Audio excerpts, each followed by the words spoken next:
Hey guys, this is Trisha Dishing and welcome back to my channel. Just a video on the situation that's going on with Iran. My next video I'm going to be doing is explaining the false flags that your government, your elected officials who are supposed to be trusted and should never be trusted by now after a century of lies and deceptions and false flags. But here's what's going on. Listen. They want to go on to Iran, no doubt. They want to go in there. It's on behalf of the United States' interest and especially because of Israel's interest. And we'll get into that on my next video, why this is the situation and what's happening. So listen, 5 days ago was the alleged attack from Iran on one of our tankers, which is such a lie. Let's take a look at what the lying Secretary of State Mike Pompeo has to say. States government that the Islamic Republic of Iran is responsible for the attacks that occurred in the Gulf of Oman today. This assessment is based on intelligence, the weapons used, the level of expertise needed to execute the operation, recent similar Iranian attacks on shipping, and the fact that no proxy group operating in the area has the resources and proficiency to act with such a high degree of sophistication. Okay, guys, so that's enough of that garbage that I want to hear, and I'm sure you don't want to hear it either. And what I'll do is I'll leave a link for that video. I want to get into the meat of the subject here and why we are going into Iran. Now, of course, they're coming out and they're saying that, Trump does not want to go into war. And of course, those are the drum beats that they always say. Listen, regardless if you're for Trump or not, I'm telling you, it doesn't matter because of the fact that he is a puppet president. Any president that is placed into the United States office of the presidency is going to be a puppet of the New World Order in the deep state, in the legal, whatever you want to call it, the evil elite. So let's listen to him. Now, this is Mike Pompeo. He's the Secretary of State, which he represents the United States, and he does all the, the meetings and things like that with foreign leaders, and he's supposed to be a diplomat and promote peace and all those things like that. But he's none of those things. So let's just listen to, I think we heard a little bit about him, but here he's in charge of the CIA at one time. And this is what he literally had the nerve to say during a seminar, a meeting he was doing with new recruits back in the day. In government. And he recently told an audience at Texas A&M University something very interesting that everybody should know about this ex-CIA director. When I was a cadet, what's the cadet motto at West Point? You will not lie, cheat, or steal, or tolerate those who do. I was the CIA director. We lied, we cheated, we stole. It was like we had entire training courses. It's disgusting. It is so disgusting, guys. And my next video is going to show how that their United States government is allowed to bring forth, and it's legal, propaganda through the mainstream media. It's legal, guys. Total legal. So that's what I'm saying. Do not trust any of these clowns. So then he goes on to say, well, let's look at, the National Security Advisor, the warmonger himself, John Bolton, who's been itching to go into Iran for the last 20 years, especially the last 10 years. And it didn't matter if a Republican was in office or a Democrat, because they were both going to go after Russia and Iran. And it's just going to be a major, unbelievable thing. But listen to what John Bolton had to say on the Judge Napolitano show. Bolton and the show's host, Andrew Napolitano, were debating about recent WikiLeaks publications, and naturally the subject of government secrecy came up.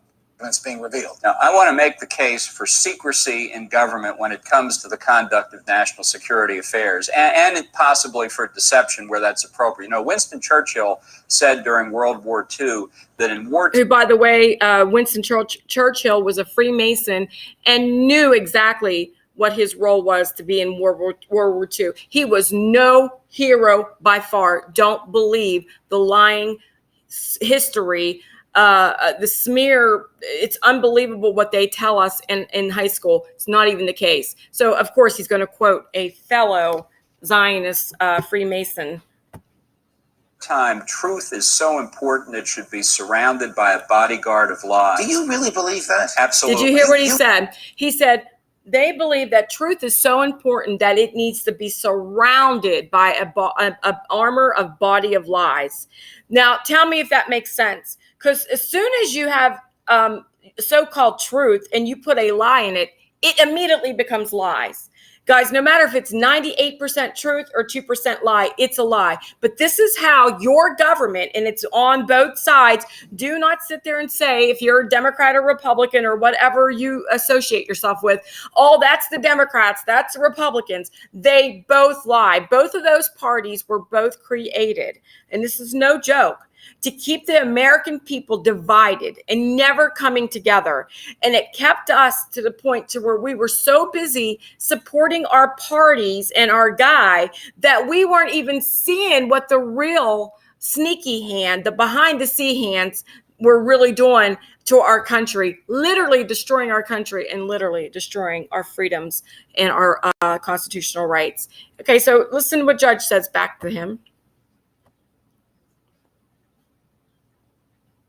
You would lie in order to preserve the truth. If I had to say something I knew was false to protect American national security, I would do it. I don't think we're often faced with that difficulty. But would I lie about where the D-Day invasion was going to take place to deceive the Germans? You better believe it. Why do people in the government think that the rules of society or the laws don't apply to them?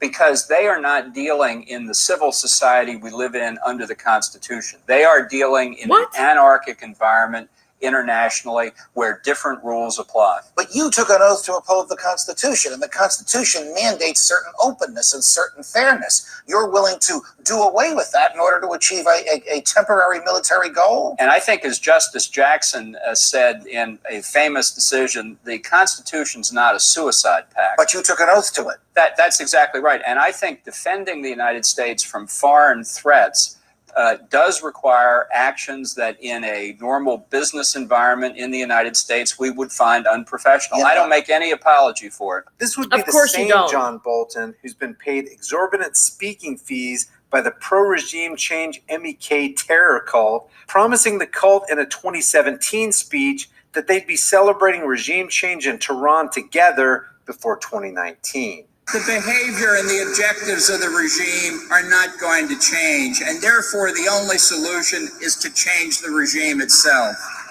Talking about Iran. And that's why before 2019, we here will celebrate in Tehran. Thank you very much. It's unbelievable. And if you understand exactly what he was saying that they have had this plan. Of course, I've showed you the 7 steps in the 7 countries that they have taken down. And I'll refresh your memory in the next video because it's going to be longer than this. But anyway, they have plans of already going into Iran. This was a false flag attack on our tankers, guys. Because listen to this. The tanker owner disputes U.S. account of Gulf Oman attack. The tanker owner seems to dispute it. And the Japanese owner, it was the Japanese owner of the Kakoa Courageous, one of the 2 oil tankers targeted near the Strait of Hormuz, said Friday that sailors on board saw flying objects just before it was hit, suggesting the vessels wasn't damaged by mines, because that's what the United States said. It was U.S. military said there were mines in there. We saw the people. We saw an oil tanker of Iran people coming out of there and putting them in this tanker. It's a lie. And so anyway, like I said, it shows Iranian forces were moving an unexploded limpet mine from one of the 2 ships that were hit. And then it says company president Yutaka Kadada said Friday he believes the flying objects seen by sailors could have been bullets.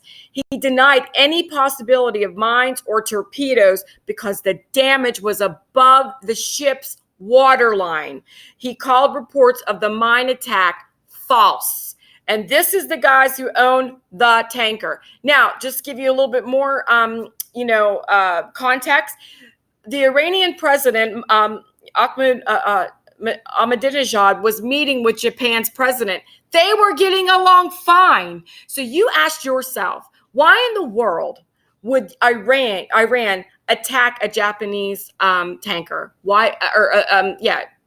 ship. Why would he do that? This is a bunch of bull. We are getting ready to get set up for a horrible dying war in Iran, which by the way, the United States will not be able to stand because of the fact of the economy and everything else. This is trying to finish up and tighten up the rest of the countries that need to subject themselves to the New World Order. And I'm telling you, this is some scary stuff. We need to be blasting this everywhere that this is not a legitimate reason to go to war because it was a false flag lie. Tune in, guys, for my next video because I'm going to go in deep. We're going to talk about the Gulf of Tonkin. We're going to talk about the Vietnam War and the other wars that the United States have crafted and lied about and did false flags in order to go into that country to take over. Take care, guys. And if you don't know Jesus Christ, come to know him in Jesus' name.